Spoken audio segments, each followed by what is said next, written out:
ಯುವಕರ ಆಶಾಕಿರಣ, ಬಡವರ ಬಂಧು, ನಮ್ಮೆಲ್ಲರ ನೆಚ್ಚಿನ ನಾಯಕರು, ವಿಧಾನ ಪರಿಷತ್ ಶಾಸಕರು ಹಾಗೂ ಜೆಡಿಎಸ್ ಶಾಸಕಾಂಗ ಪಕ್ಷದ ಉಪನಾಯಕರಾದ ಡಾಕ್ಟರ್ ಟಿ.ಎ. ಶರವಣ ಅವರಿಗೆ ಜನ್ಮದಿನದ ಶುಭಾಶಯಗಳು.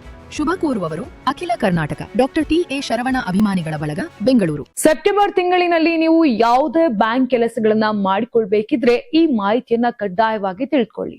ಹಬ್ಬ ಹರಿದಿನಗಳು, ಪ್ರಾದೇಶಿಕ ರಜಾ ದಿನಗಳು ಹಾಗೂ ವಾರದ ರಜೆಗಳ ಕಾರಣದಿಂದಾಗಿ ಸೆಪ್ಟೆಂಬರ್ನಲ್ಲಿ ಯಾವ ದಿನಗಳಲ್ಲಿ ಬ್ಯಾಂಕ್ಗಳು ಬಂದ್ ಇರಲಿವೆ ಎಂಬುದರ ಸಂಪೂರ್ಣ ವಿವರ ಇಲ್ಲಿದೆ ನೋಡಿ. ಭಾರತೀಯ ರಿಸರ್ವ್ ಬ್ಯಾಂಕ್ ಬಿಡುಗಡೆ ಮಾಡಿರುವ ಅಧಿಕೃತ ಕ್ಯಾಲೆಂಡರ್ ಪ್ರಕಾರ ದೇಶಾದ್ಯಂತ ಇರುವ state bank of India, HDFC, ICICI ಹಾಗೂ ಆಕ್ಸಿಸ್ ಬ್ಯಾಂಕ್ ಸೇರಿದಂತೆ ಎಲ್ಲ ಸಾರ್ವಜನಿಕ ಮತ್ತು ಖಾಸಗಿ ವಲಯದ ಬ್ಯಾಂಕ್ಗಳಿಗೆ ಈ ರಜೆಗಳು ಅನ್ವಯಿಸುತ್ತವೆ.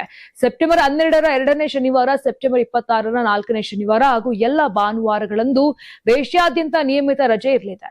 ಇನ್ನು ಪ್ರಾದೇಶಿಕ ಹಬ್ಬಗಳ ವಿವರ ನೋಡೋದಾದ್ರೆ ಸೆಪ್ಟೆಂಬರ್ 4ರಂದು ಜನ್ಮಾಷ್ಟಮಿ ಹಾಗೂ ಕೃಷ್ಣ ಜಯಂತಿ ನಿಮಿತ್ತ ವಿವಿಧ ನಗರಗಳಲ್ಲಿ ಬ್ಯಾಂಕ್ಗಳು ಬಂದ್ ಇರಲಿವೆ. ಹಾಗೆಯೇ ಸೆಪ್ಟೆಂಬರ್ 14ರ ಸೋಮವಾರ ಗಣೇಶ ಚತುರ್ಥಿ ಹಬ್ಬದ ಸಂದರ್ಭದಲ್ಲಿ ಬೆಂಗಳೂರು, ಮುಂಬೈ, ಚೆನ್ನೈ ಸೇರಿದಂತೆ ಪ್ರಮುಖ ನಗರಗಳಲ್ಲಿ ಬ್ಯಾಂಕ್ ಶಾಖೆಗಳಿಗೆ ರಜೆ ಇರಲಿದೆ.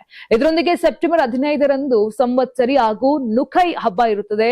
ಸೆಪ್ಟೆಂಬರ್ 21ರಂದು ಶ್ರೀ ನಾರಾಯಣ ಗುರು ಜನ್ಮೋತ್ಸವ, ಸೆಪ್ಟೆಂಬರ್ 25ರಂದು ಕರ್ಮ ಪೂಜೆ ಹಾಗೂ ಸೆಪ್ಟೆಂಬರ್ 23ರಂದು ಮಹಾರಾಜ ಹರಿ ಸಿಂಗ್ ಜನ್ಮದಿನದ ಪ್ರಯುಕ್ತ ಆಯಾ ರಾಜ್ಯಗಳಲ್ಲಿ ಬ್ಯಾಂಕಿಂಗ್ ಸೇವೆಗಳಲ್ಲಿ ವ್ಯತ್ಯಯವಾಗಲಿದೆ.